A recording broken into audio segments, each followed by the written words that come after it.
Hello, I'm Ritz Blues, and this is going to be a playthrough of Wayne's World for the Super Nintendo.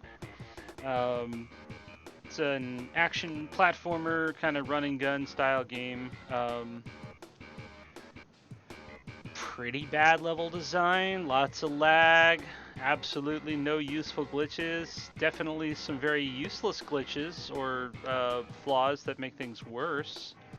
Um, and some really lovely cutscenes, which I think really makes this game shine. So we're going to go ahead and restart the game here.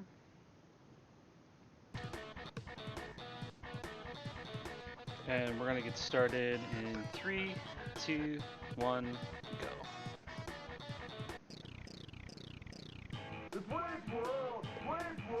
Party time! Excellent! It's Friday, it's 10:30, it's time to party.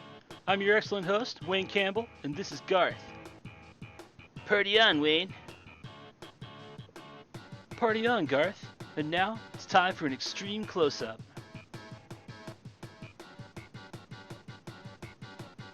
Whoa! Whoa!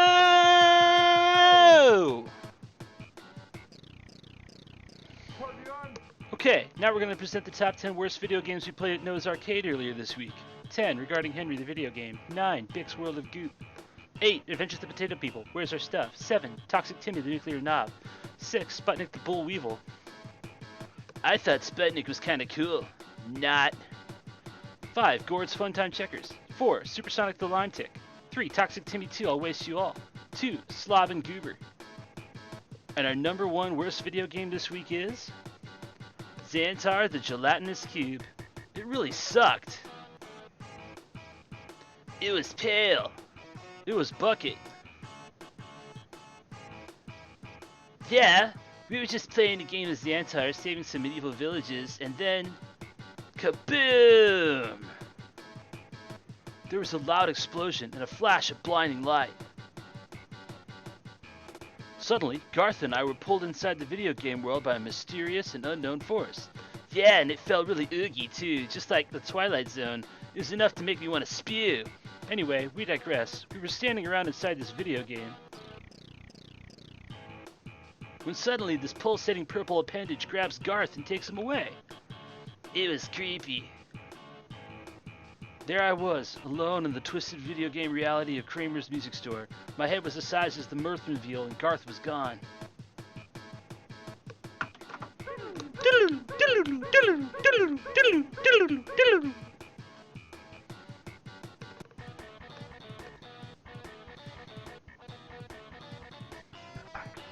So here we are, in the music store. We gotta go rescue our buddy Garth. He's been kidnapped by Xantar the Gelatinous Cube. Poor guy.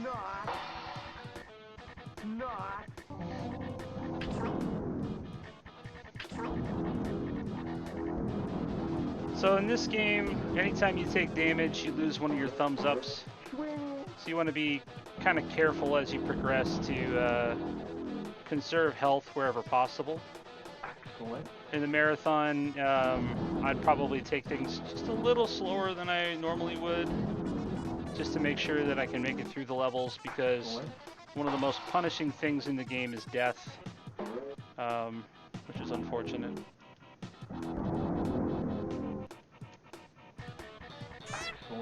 So I've got it routed out in a fairly safe way.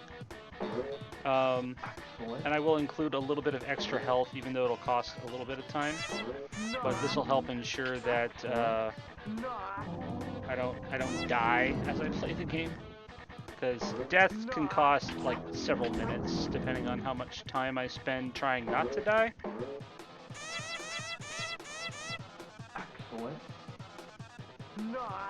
So yeah, pretty much all you can do in this game is run, jump, strum the guitar to attack.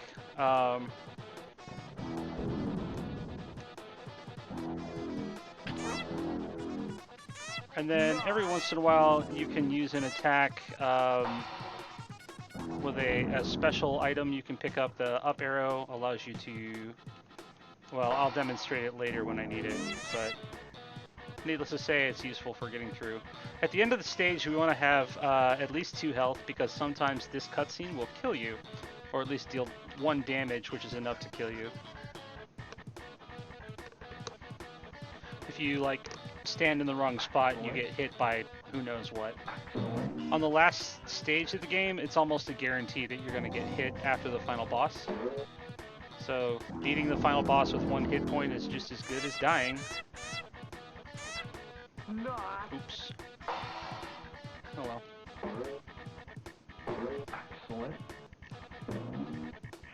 So the first 3 stages are the music store. They get a little bit harder as they go. The first stage introduces most of the core enemies. The second stage, this one, introduces falling guitars on these guitar racks here, which just adds yet another thing that you have to avoid as you play the game. All it really does is, here we go, swing! There we go. So that's our full screen clear attack, the swing. Very useful. They're especially useful for dealing with enemies that you can't normally see, like, or if they're not on the same horizontal plane as you. Okay.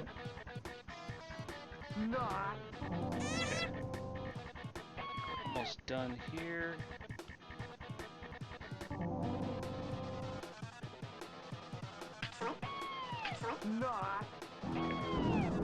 We're at 2 health, which is okay. I can't afford to lose any more, though.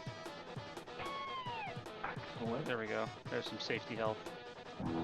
I normally skip that in a run, but just for safety's sake. And because we don't want to redo this level. Huh. That is weird that that guitar didn't damage me. It was supposed to hit me, but oh well. You can't destroy them. All you can do is sort of, like, kind of tease the guitars to leave a little sooner. Crap, that's bad. Don't take the hit. So this is where we wind up using a few of our extra swings just to make sure that we don't die.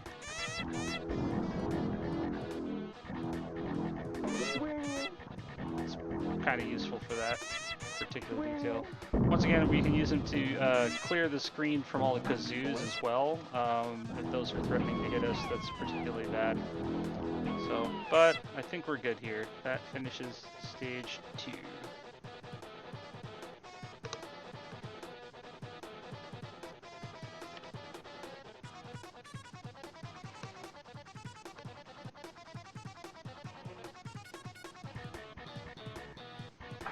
Alright, so moving on to stage 3, introduces a couple more enemy types, the violins and the saxophones, all of which are fairly bad. The violins always get a very quick shot off if they're allowed on the screen for more than a couple of frames. The saxophones, on the other hand, their thing is they have lobbing attacks that go right through the floor. So you have to kind of be careful not to get hit by them. Even after destroying them, sometimes they'll still shoot them. So.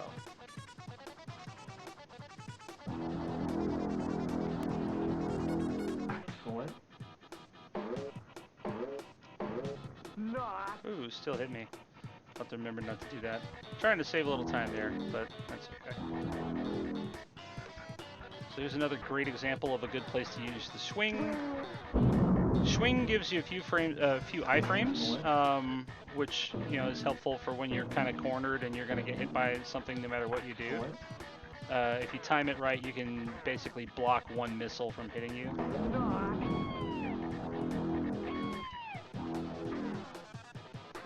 This way. Get hit by that anyway.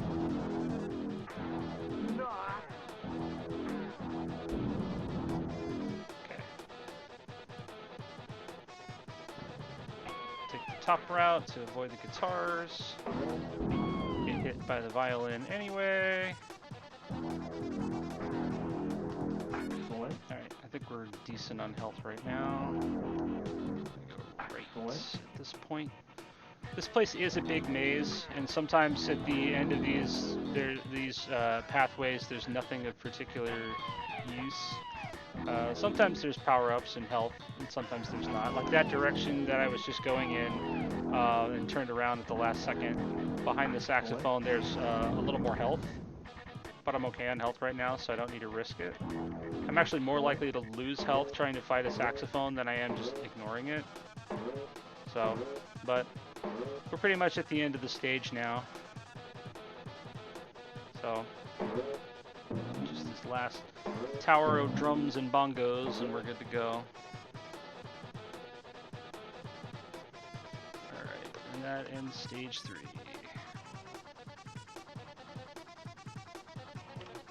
So to finish up the music shop, we are going to now get our first boss fight, which is a really mean electric guitar.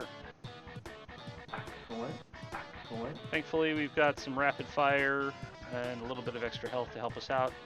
Not too difficult of a fight. You want to stand on this amp here, just kind of dodge attacks as best you can. It's not always possible, but you know, you do the best you can. You'll notice that when Wayne attacks in the area, he has a wind-up, which is awful. So generally, if you can help it, you want to kind of attack while standing instead of while jumping. But unfortunately, the guitar's timing makes it such that he doesn't always do that. So we should be okay here. I can tank a few hits now and finish up. Alright, we're done. Cool. So that's the first boss, the electric guitar. You can do a little faster if you tank some of the hits, but again, I'm taking a low-risk approach to these boss fights because I don't want to waste time by dying. So now we say goodbye to the music shop. And we go back to the show.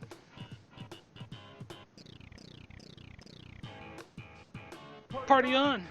So close, yet denied.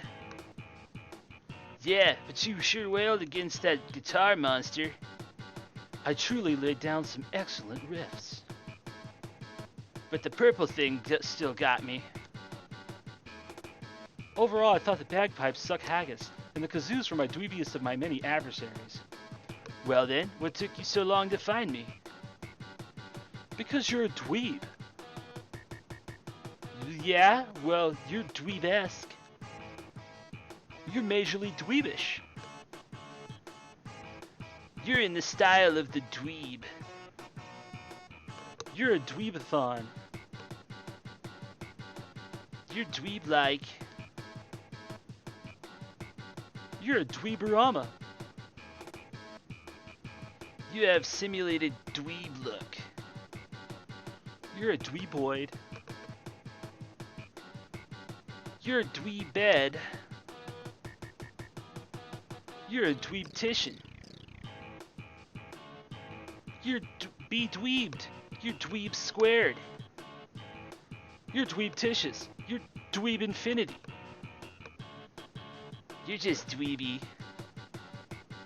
Buds. Buds. And now, a shameless plug for my movie.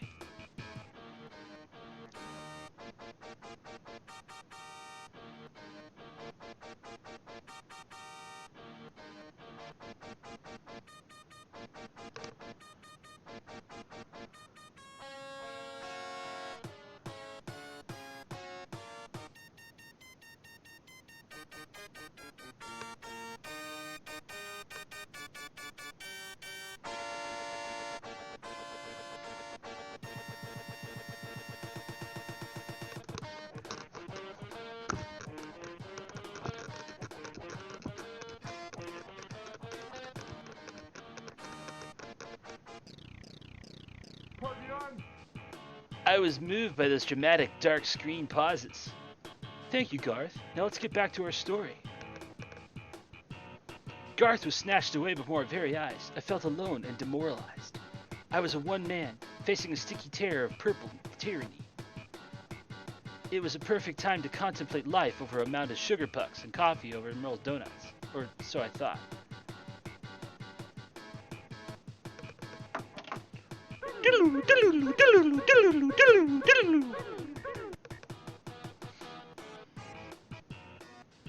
Alright, so we move on to the donut shop.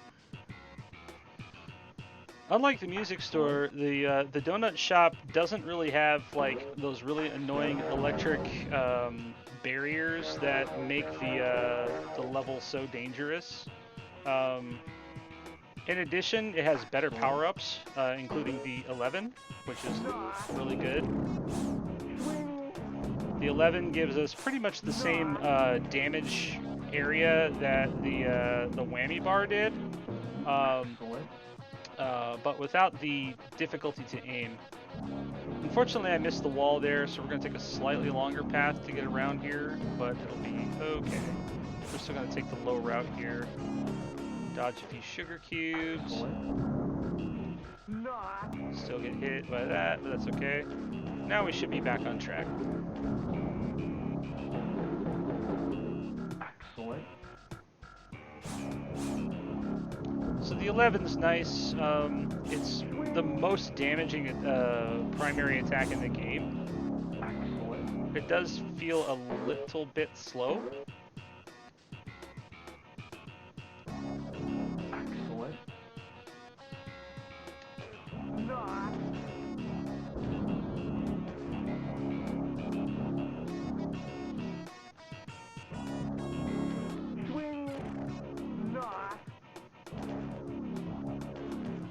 Alright, we want to avoid the triple attack there. The triple attack's nice on certain levels for dealing with enemies kind of out of your normal range. Like things that are really low to the ground that the 11 can't hit. Because even though you can crouch in this game, you cannot attack while crouching, so it's kind of annoying in that respect. But anyway, that's stage 1 of the donut shop. I got hit, I don't know why. This is why you want to finish stages with a little extra health.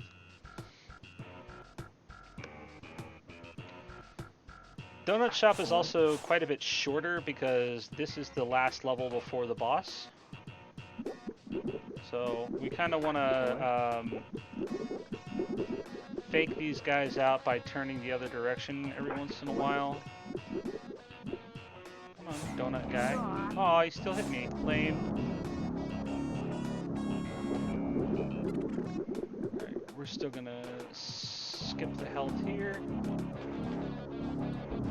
Kill that guy. Drop down here. Kill the donut guy there. Very nice. Grab an extra swing, which we won't really need because the swings are pointless in this stage. There's like maybe one good place to use the swing. It's right here. And that's if I missed the little coffee creamer that I was supposed to jump on back there. I want to avoid these coffee creamers. Pop up here. Run by these guys. I'm a little low on health here. So we're going to take it just a little bit safe. There we go. Now we're good. Normally, for those grease traps, it's probably best to damage boost through them, but with only 2 health left, I couldn't do that. We're going to grab this health because as soon as we land, we're going to get hit again. That's okay. We just move right on through here and end the stage. And that's pretty much it for Donut Shop. Real short, real easy. It also features probably the easiest boss in the game, which is the donut fight.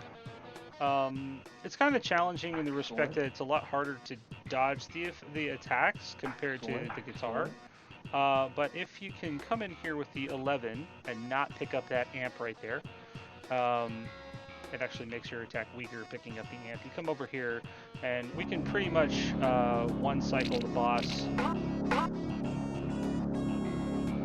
Just want to jump at the right time so we still have our rapid fire attack.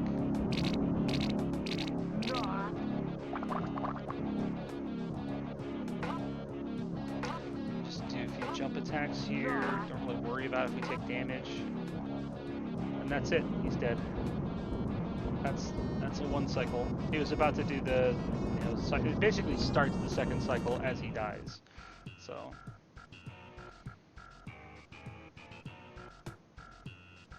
Doesn't look like we took any damage from finishing the level, which is good.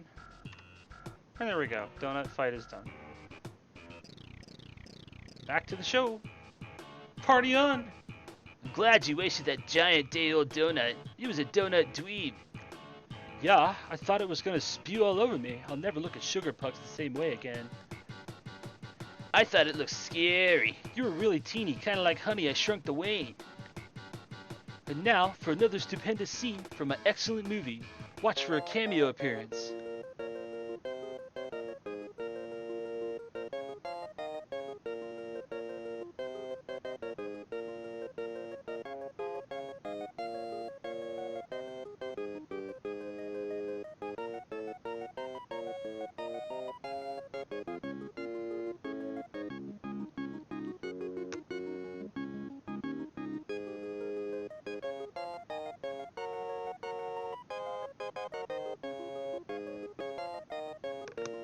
Pardon me, do you have any mustard?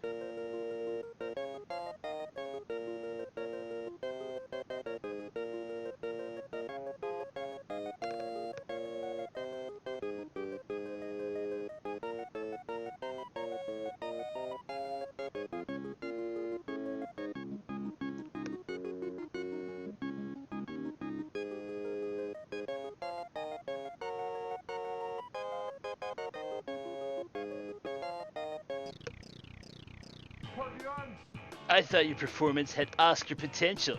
Not. I am mortified. I am tarnished. Wait a second. Time for some crisis management affirmations. I'm not a dweeb. Heather Locklear digs me big time. I'm not a tool. Monkeys might fly out of my... But wait, I can't say that here. Monkeys might fly out of me if I believe and visualize them to do so. I am worthy. I am worthy. Speaking of Oscar performances, who's the best Academy Award-winning actor who won and then disappeared? I don't know. It was F. Murray Abraham. He was brilliant in Amadeus and then poof, Houdini. Did you know he played a grape in the Fruit of the Loom commercial? Speaking of purple squishy things, maybe we better get back to explaining about the video game. Good call, Garth. After you were snatched away from Stan Mikita's, I thought we'd head over to the Steamworks and blow off some steam. The music really wails there, and it's always a babe fest.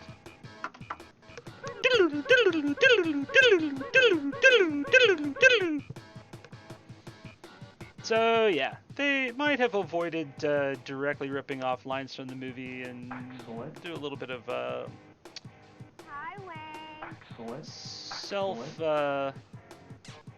self-censorship in there. So this is the Gasworks. This place can really be a slog your first time. It's very labyrinthine, and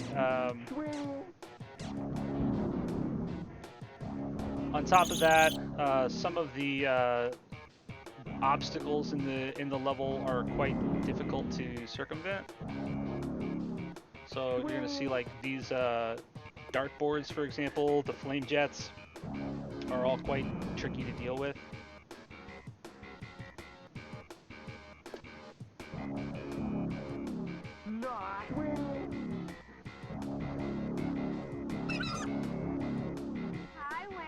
Hi, Wayne. Stacy alert. Avoid eye contact.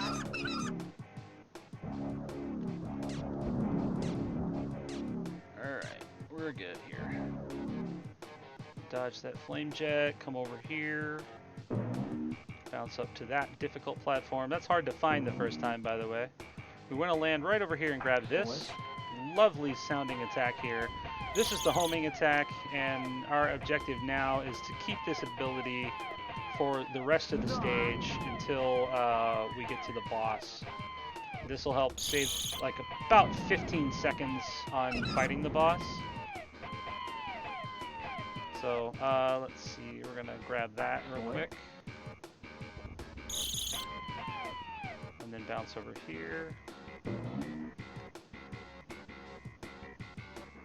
Again, taking things just a little bit safe because it is very dangerous to end this stage with less than 2 health, but that's the end of the level.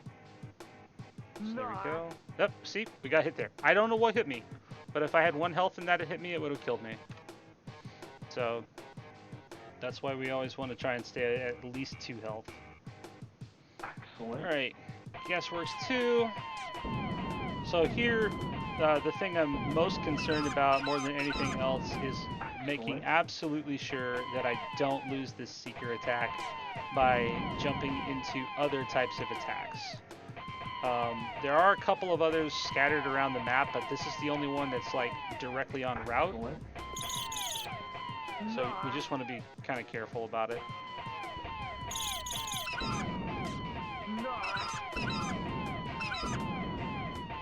The only downside with using the Seeker is that sometimes it does not go for the targets that you want. I don't know how that fire hit me, but whatever.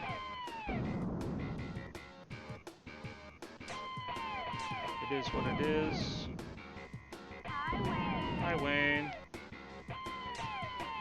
Cool. Alright, want to avoid that. Can we go left here? Oh, cool. There's a free Seeker there if I ever need it. Good to know. Take the bottom route here. Because the bottom route leads to easy health. Alright, let's bounce our way up here. Oops, not quite high enough. So we want to get up to here, and then as we jump, there we go. We're going to try that bounce again and get to the higher level up here. There we go. Do not jump there. We swing to avoid getting hit. Save just a little bit of health.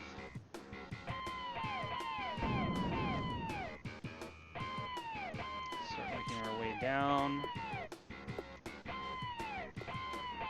So we're okay right now because we still have the Seekers, and that's alright. Kind of avoid getting hit. If you let Stacy stay on the screen long enough, not only does she throw a heart, she also eventually throws a present. Both of which are dangerous. Just take our time through here. Alright, cool. Most of the threats have been neutralized now. Jump across that. I don't need the extra health, otherwise I would bounce back up and grab it.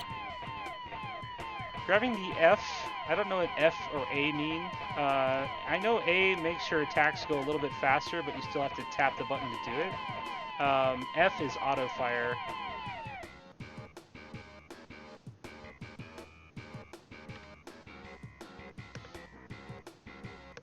Alright, so now we have Gasworks 3. Gasworks 3 has probably the most obnoxious enemies in the game. And on top of that, they upgrade these dartboards from yellow to blue, and so the pattern changes on the speed at which the darts fly, which is fantastic in like the most sarcastic way possible. Excellent. These fat guys here take like 11 hits to kill or something like that. It's just ridiculous. Huge waste of time. We want to bounce on the wall here and then jump across the gap to save time. Otherwise, we have to loop around.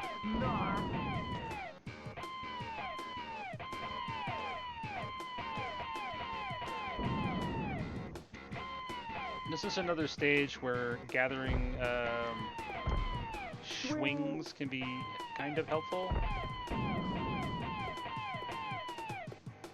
2, 3. Excellent. 1, 2, 3. Cool.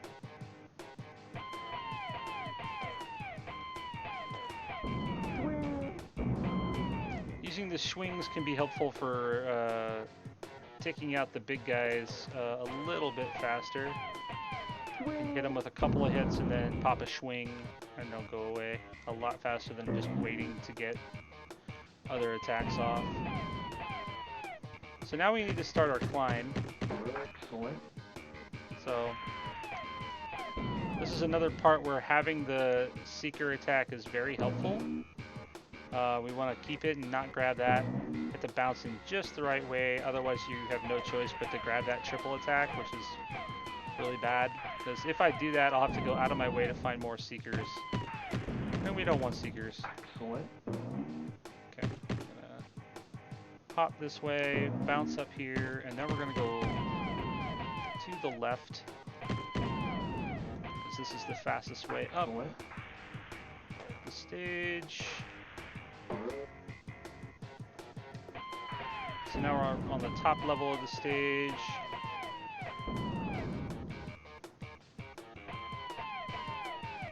As long as we can keep the damage going and not get hit by anything, we should be okay here. I should not have dropped down here, but that's okay. Not the worst thing in the world. This is a good place to grab another Seeker, but, you know, had I gone the right direction, I wouldn't need it at all. Grab a couple hits on that guy and swing, and he goes away. Alright, and that's the stage. Gasworks 3, all done.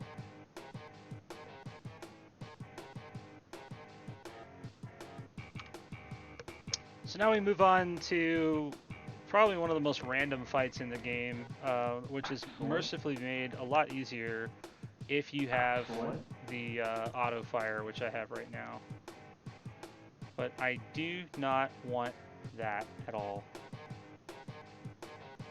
No! Alright, well, Thank you very much. if you can get it, it makes this fight a little easier because you can focus on attacking him from one spot instead of having to dodge around.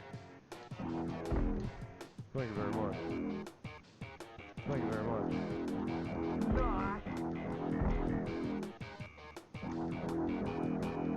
Thank you very much. Once you deal enough damage to Elvis here, he will change his pattern up. If we're not careful, we're gonna die in this fight.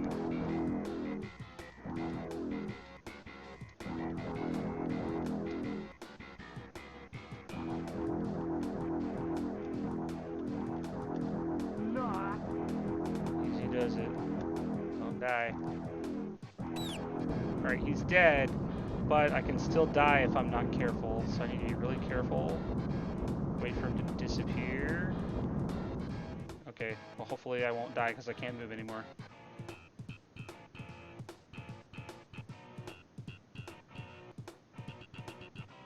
Awesome. Okay, cool.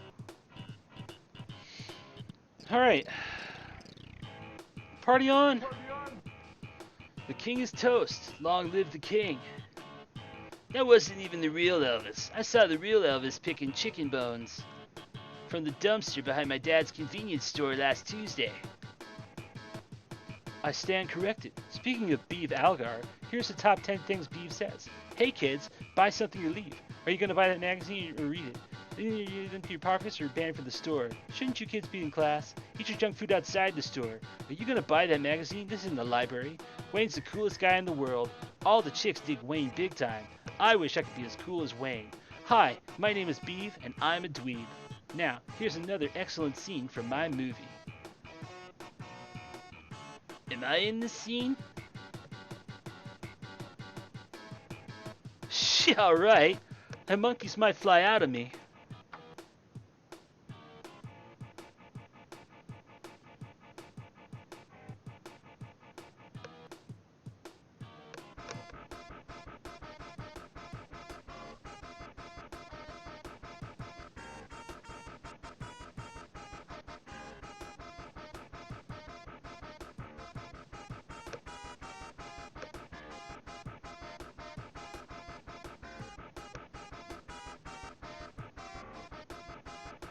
Yes, officer? Is something wrong?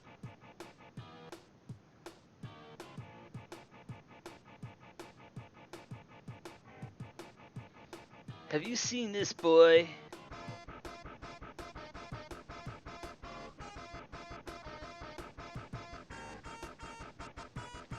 Whoa!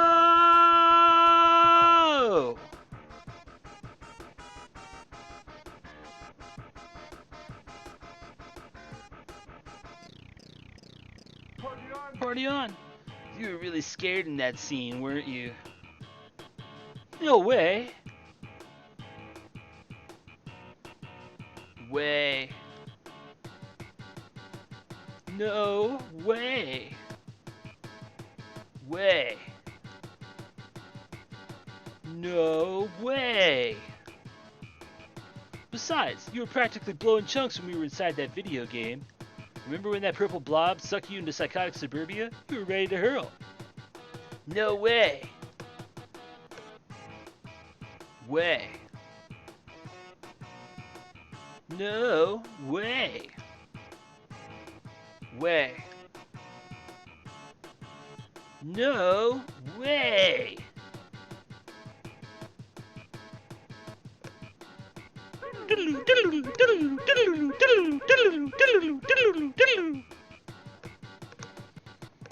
Welcome to Psychotic Suburbia, the last stage of the game before the final boss. This level has pretty good music, at least. That's like probably the best thing it has going for it, is good music, I guess. It has annoying enemies, and there's just a bunch of nasty stuff in these levels. It's definitely a bit unforgiving in certain respects.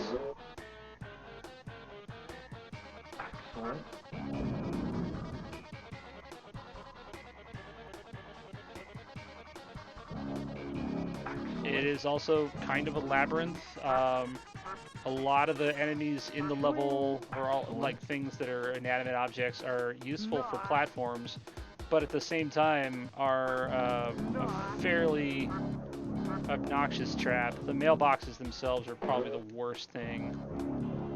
And then our lovely guest on the show with the suck cut also makes an appearance. I have to remember what his name is. Watch the movie again to remember it. But a lot of it is just memorization of the correct path to go and where all the enemies are, and being able to deal with the lag and navigate through kind of all the rough bits. The worst part is that some of those mailboxes, if you stand on them while they attack, can deal double damage for some reason. I've definitely lost some runs going from 2 health to 0 because of a mailbox just deciding that they wanted me dead.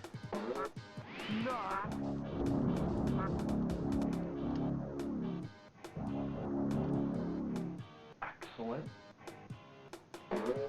Excellent. Swing. Swing. Swing. So swing's kind of useful for blowing those guys up a bit faster than dealing the 5 laggy hits that it takes to kill them normally. Almost always get hit by that mailbox. Excellent. It's okay though. Not a big deal. Excellent. This level also hands out 11s like they're candy, which is pretty good because 11s don't make a single lick of difference on the final boss. The final boss takes the same number of hits no matter which way you attack. The advantage for the 11 is it makes it easy to hit certain targets. Here we go, there's Psychotic Suburbia. I think that's like the fastest I've ever run it. And finally, we are at the final boss, Xantar, the gelatinous cube. Excellent. The reason the 11 is useful is because this mini-boss appears. I do not know who this is. He takes a few hits to kill, which is kind of annoying. Excellent. Alright, so here we are at the final boss fight versus Xantar. We're going to rescue our buddy Garth. So Xantar has a fairly typical pattern. There is a little bit of randomness in it, mostly in figuring out like where he shoots his shot clusters and knowing the right time to cross. Xantar takes 11 hits to kill. It only takes technically 5 hits to kill us. Because if we're at 1 hit point by the time this is all said and done, then the final cutscene, about 90% of the time or more, will hit you one more time for some reason. Could not begin to tell you why. I've lost runs on this boss because Xantar just decided that it wanted me to take a hit, and I missed a cycle. This is bad.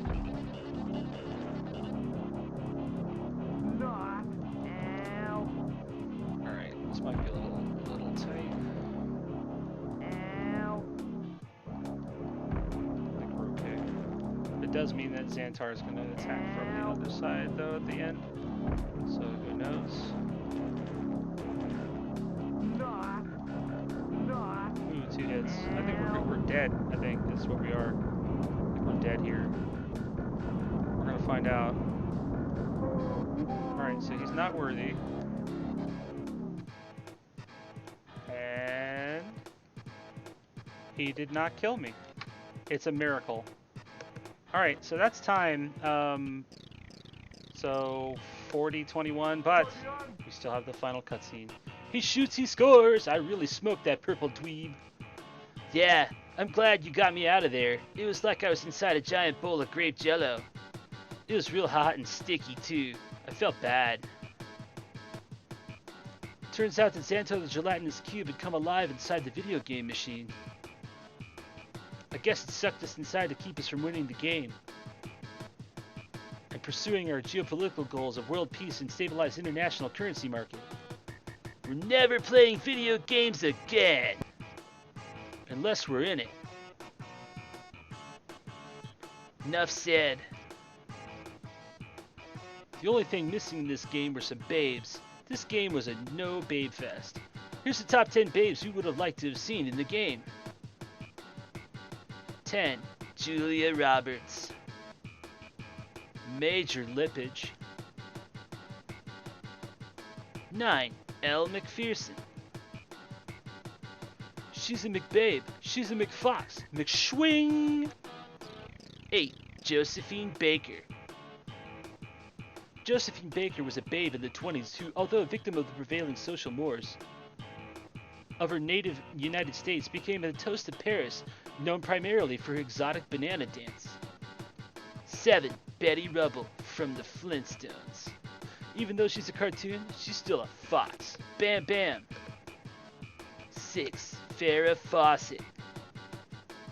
She redefined hairstyles for an entire generation of mall chicks. 5. Irene Ryan, who played Granny on the Beverly Hillbillies. We put her in as a sorbet to clear the palate. 4. Heather Locklear. Row! Major swing action.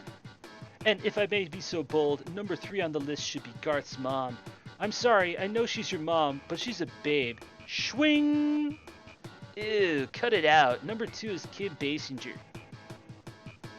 When I think about Kim Basinger, swing! The number 1 babe we would have liked to have seen in the game, Madonna. She's the queen of Babylonia, and her babitude is cruel and unusual, and I believe there is legislation pending to curb such dangerous levels of babosity. She's supremely babeticious. I should know, I'm a licensed babetician. She's excellent, and the beauty of it is, we've gone out. No way! Way? No way. Way. But babes aside, it's time for a recap of the top 10 worst video games we played in Noah's Arcade. 10 regarding Henry the video game, 9 Bix World of Goop, 8 Potato People Where's Our Stuff, 10 Toxic Timmy, 6 Sputnik the Bull Weevil, 5 Gord's Funtime Checkers, 4 Supersonic the Line Tick, 3 Toxic Timmy 2 I'll Waste You All, 2 Slav and Goober, and our number 1 worst video game this week is Xantar the Gelatinous Cube. Can I do another top 10 list now? Oh, sorry to hog the spotlight, my friend. The top 10 things that make you blow chunks are 10. Eating tuna, then doing push-ups. 9. The mystery meat they serve at the cafeteria. 8. Watching someone else blow chunks. 7. Having a big fat guy pop his pimples on you. 6. Having a bump on your face that turns out to be a nest of baby spiders.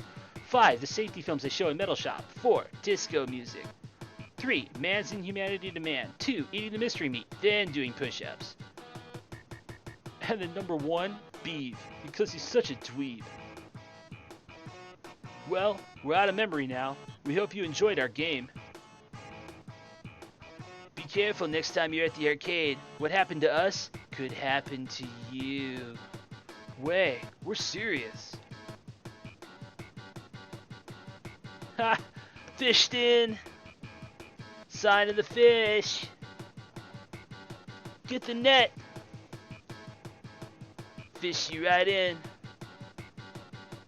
Caught him. Cleaned him. Fried him right up. Fish you right in. Wayne the Bassmaster.